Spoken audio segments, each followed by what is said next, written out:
Hello again and welcome to another Warhammer 40k Imperial Guard Tactics video, and today guys I will be going through my competitive Cadian list. Now I have been playing with my Cadians competitively for almost 8 months now, and that's ever since that the Octarius book The Rising Tide came out. Over that time I've played a lot of games with the list, and I have slowly but surely distilled it down into what I think now is a really good competitive take all comers hybrid list for your Cadian forces. Now don't worry guys, I have put the full details of this list down in the description below, so feel free to go down there, check it out and copy it for your own wargaming needs. But without further ado, let's dive straight into this thing and take a look at what is in this army. So the first thing to mention is this is a hybrid force. That means it takes a combination of infantry, tanks and artillery support. It is a take-all-comers force, which means it has not been designed to take on a specific faction, but it should be able to play relatively well into any army that you come across. Now, as is so often the case with 40k, I'm not saying that if you take this list you are guaranteed to win, but what I can say is I have taken this list into at least 50 games, and overall I have come out with about a 60 to 66% win rate. So it does do very well, and you have a good chance of going into any game and coming out the other side with a solid win. Now, one last thing to mention before we get into the unit by unit breakdown. This list is designed to play into the new guard secondaries that we've had with Warzone Nephilim. It focuses on special orders, boots on the ground and inflexible command. It all fits into a single Cadian Brigade detachment, and it starts with 3 command points. We've spent 3 CP pre-game, 2 on tank aces, 1 by taking a warlord trait and then forgoing it for a tank ace, and 1 by spending 1 CP on the tank ace stratagem itself. Both of those tank aces have been used on the basilisks to give them full payload, which means they do a flat damage 3, and the other CP that we have spent pre-game is for a relic, and we have taken the relic battle cannon Gatekeeper. So starting with the HQ choices for this list, I have taken 3 tank commanders. 2 of these are Demolisher tank commanders, and 1 of them is a battle cannon tank commander, but I have upgraded its battle cannon to take the Gatekeeper relic from the Octarius book Rising Tide. These 3 tank commanders provide the core of my firepower for this list. The 2 Demolisher cannons can generally take a chunk out of anything, and the reason we take the relic battle cannon Gatekeeper is it becomes flat damage 3. You'll actually find that in this list there is 3 sources of flat damage 3, and that is really nice. Whilst the Demolisher cannons do have that ability to take up to 6 wounds out of someone, I personally really like that ability to do the flat damage, do the consistent damage, and I find it really effective. So that's why we've got the Gatekeeper relic. To be honest guys, I don't think I would build a list that didn't include 3 tank commanders. They're such a clutch unit, they're really good, and overall they are the core of any competitive guard firepower. In the other 2 HQ slots in this brigade, I've got 2 company commanders, and skipping ahead slightly here, I also have a platoon commander. Now, these 3 officers provide a really solid amount of orders for my army. I actually run 12 infantry squads in this army along with 3 mortar squads, and I have found that having 3 officers is the perfect amount. Obviously, what tends to happen is as you're playing throughout the game, in the other 2 HQ slots in this brigade, I've got 2 company commanders, and skipping ahead slightly here, I also have a platoon commander. Now, these 3 officers provide a really solid amount of orders for my army. I actually run 12 infantry squads in this army along with 3 mortar squads, and I have found that having 3 officers is the perfect amount. Thanks to orders now proccing and spreading across multiple squads, you don't need to be taking 3 company commanders and 3 platoon commanders anymore. I tend to find that starting off the game with 5 orders is more than enough, and if I need an extra one, I can spend a CP on Inspired Tactics to do an extra one. What I tend to find is my platoon commander sits with my 3 mortars and makes a really effective mortar pit, and my 2 company commanders support the 12 infantry squads. This strategy allows me to get full rerolls to hit on the mortars, because if they stay still and you use take aim and they are Cadian, then they get full rerolls to hit rather than just reroll ones to hit. So that gives me a really solid base of indirect firepower. And the 2 company commanders allows me to do 4 orders, which gives me flexibility on my main infantry squads. A lot of the time I am going to be doing first rank fire, second rank fire. Some of the time I might be doing a clutch take aim if I really need that Lascannon or that plasma gun to hit something. But to be honest, that's kind of a rare occurrence. What I would say is the 2 orders that you tend to find me doing most are first rank fire, second rank fire. That goes out to, I'd say, 80 to 90% of the infantry squads each turn. And then the remaining infantry squads, I tend to do a couple of moves. Now, moves is an order that you can't just do to one squad and it spreads out to other ones. That can only be done to one squad at a time. But first rank fire, second rank fire, you can do to one squad and then it can spread to all other squads within 6 inches. So that's why I tend to find I only need about 4 orders. I'll do 2 moves, get a couple of units onto objectives if I need to, and then I'll spend the next 2, maybe 3 if I use a CP orders to get first rank fire, second rank fire on most of my other units. Of course, these officers are also absolutely vital for doing my secondary objectives such as inflexible command and special orders, but we'll go into a little bit more detail on how the secondaries work with this list at the end of the video. I should say the equipment on these officers is stock standard. It honestly doesn't really matter whether you give them those free power swords and bolt pistols or anything like that. It really doesn't matter. These guys are not there to be doing damage. They are there to be doing orders. So you can give your officers whatever equipment you want. Just make sure that you're not spending any extra points on them. Moving on from the officers, we have the command squads, and once again you want to make sure that you're not spending any extra points on them. These guys have a very simple function, and that is to make your secondaries more accessible. You want to be taking them with the regimental standard because it's free, the medic because it's free, the voxcaster because it's free, and the heavy flamer because it's free. Little side note here, weirdly you have to pay for all the other special weapons, including the regular flamer, but you don't need to pay for the heavy flamer. I don't know why, it's just kind of funny. But you know what? Take that heavy flamer. You'll be surprised every so often it will actually do something. Now, I'm going to be real with you guys. Second, it honestly doesn't matter what upgrades you put in these command squads apart from one. You really need to make sure that you are taking that voxcaster. It is absolutely vital when you're trying to score inflexible command, which is a really, really good secondary for your guard forces if you build into it, and we have done. Now, moving on from the elite and taking a look at some other support infantry, this time in the heavy support section, we have got 3 squads of mortars. Now, these mortars are going to provide a really important core to your firepower. They give you a high volume of fire that is indirect. What that means is these mortars can shoot at the enemy from out of line of sight. They do not need to be able to draw line of sight, and that is vital. It means they can pepper the enemy up with 9d6 bolter rounds a turn, essentially strength 4 AP dash shots, and the enemy cannot do anything about that. Now, that might not seem like a lot, but thanks to Hammer of the Emperor, every single time that you get a 6 to hit with one of these things, you automatically wound, and very quickly they're going to start stacking up the wounds on the enemies. Also, thanks to the fact that they are Cadian, when you give them the order to take aim, and don't forget, if you order one squad, the other 2 squads, if they're nearby, will also get the order. It means that all 3 of these mortar squads will be re-rolling all hits. Cadians, how they work is when they're under the infantry take aim, rather than just re-rolling ones, they re-roll all hits. It's part of their born soldiers regimental doctrine. So whilst the mortars provide you with a high volume of fire for your indirect artillery base, you've also then got 2 full payload basilisks. Now, these don't have as high a rate of fire. In fact, each one of these only puts out d6 shots, but they do have a special rule where they roll 2 dice and pick the highest when it comes to determining the number of shots, which really helps them avoid any swinginess. I tend to find that your basilisks will be consistently putting out 4 to 5 shots every single turn.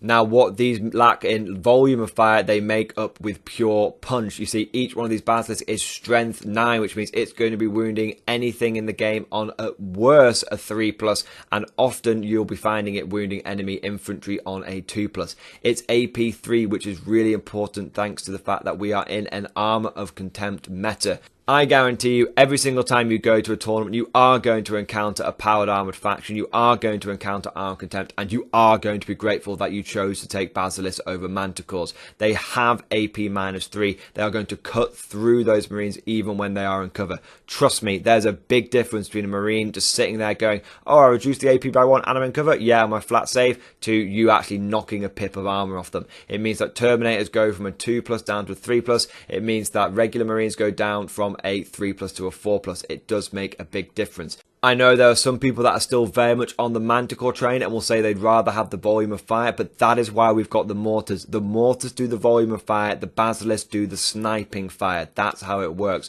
And what you've got to remember is, while you may argue that the mortars are only strength 4 and the Manticores are strength 10, the mortars are putting out way more shots. In fact, all 3 of those mortar squads cost 5 points less than taking a Manticore, and you don't care about strength because you are putting out lots of Hammer of the Emperor opportunities. So that's why I like to take the combination of the mortars and the Basilisks. You're getting the best of both worlds. You're getting volume and you're getting power between these 2 data sheets. And that covers the majority of the support units and the firepower of this list.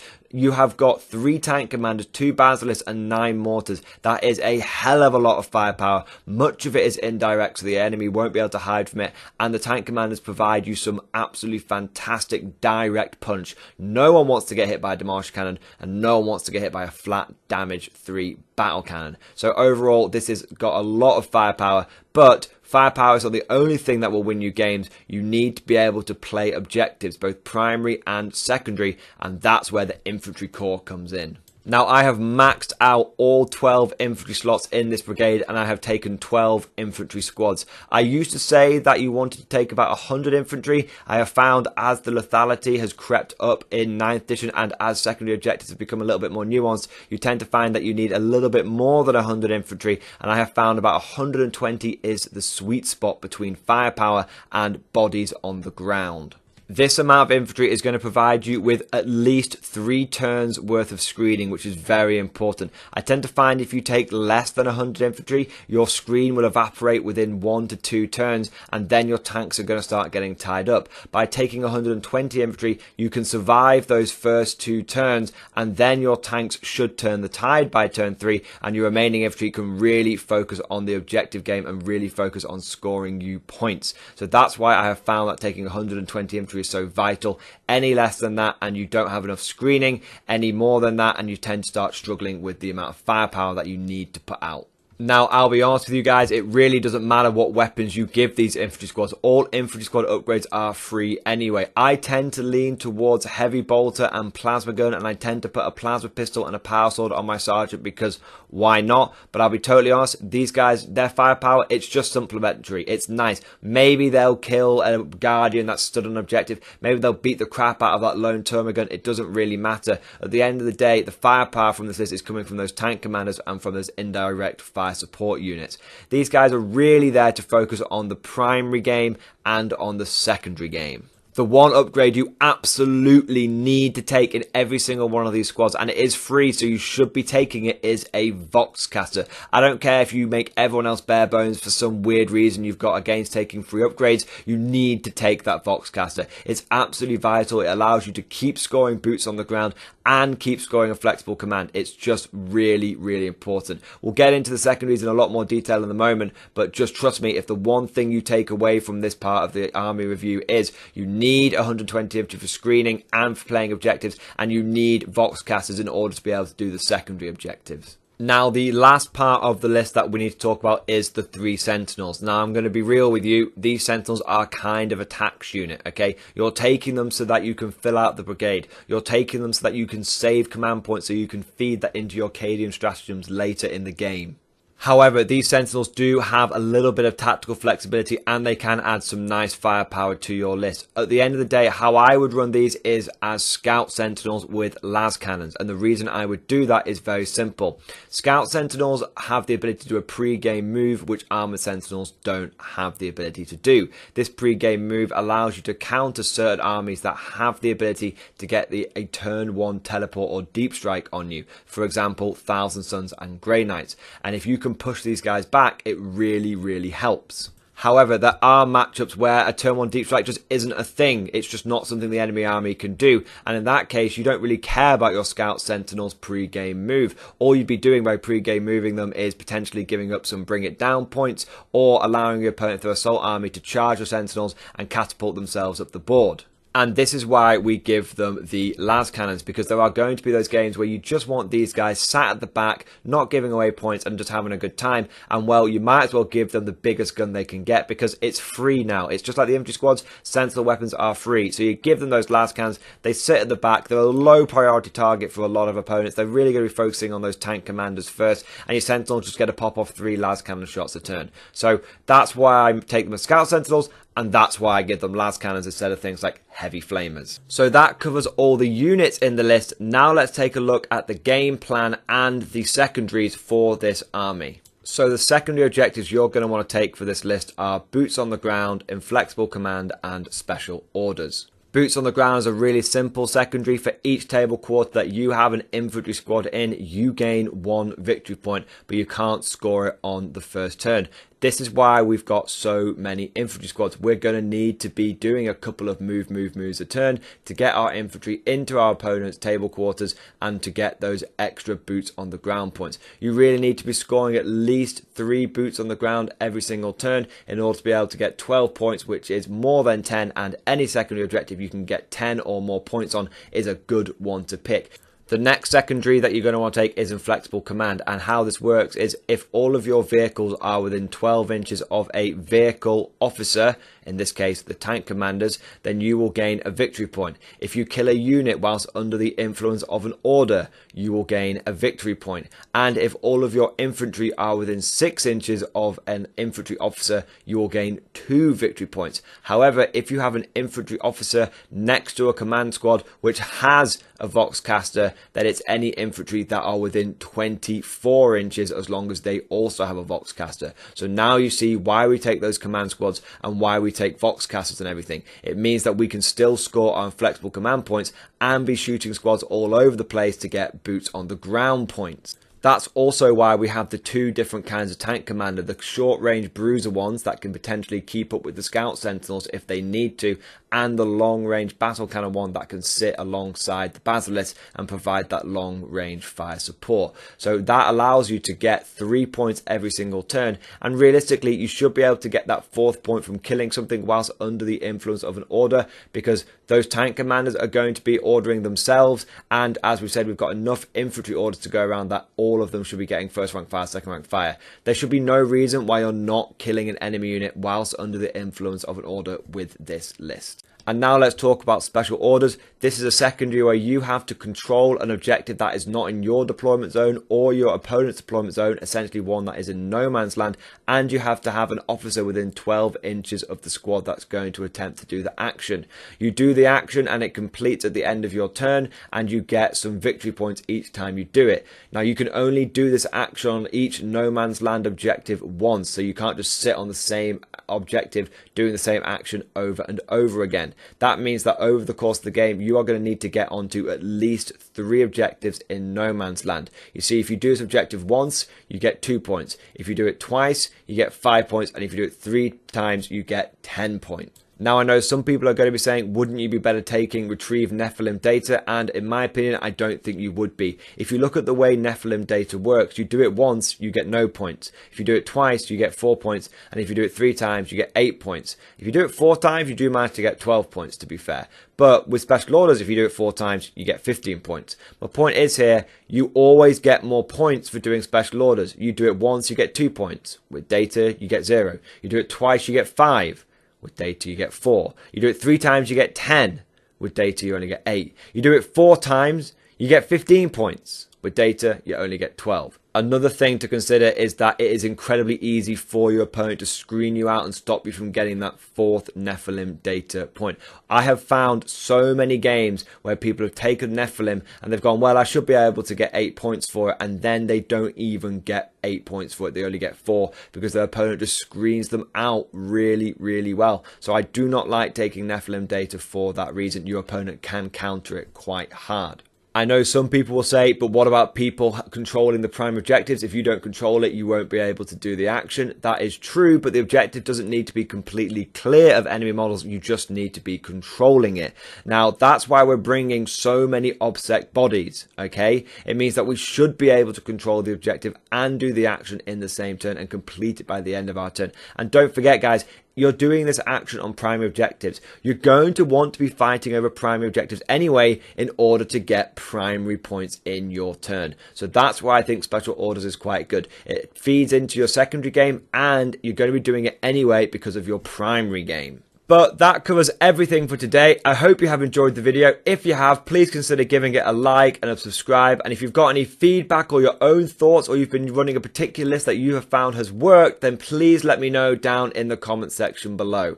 And if you've really enjoyed today's video and you want to see more content like this, in fact, if you are a new Guard player and you have found this particularly helpful and you want me to build more lists, then please consider becoming a channel member or Patreon supporter. It is thanks to the generous support of my channel members, of my patrons, that I'm now able to upload content daily. And I just want to take a moment to say a shout out to the latest channel members. So a huge thank you to Solex, Michael Zisler, Omnisfire Sphinx, Alex E, Fuck You Google, John Penn, Curtis Hotterling, Elliot Walker, The Flying Flail, Imperial Jake, and George Rothwell. I also want to say a big thank you to my Patreon supporters as well, and a big shout out to the latest one. So thank you to Marshall, Ven Diesel, Goodwin Games, Museum Fremen, Dennis W, and Faceless Gaming Inc. Now, last but certainly not least, I want to say a personal thank you and shout out to all of my top tier Patreon supporters, the War Masters.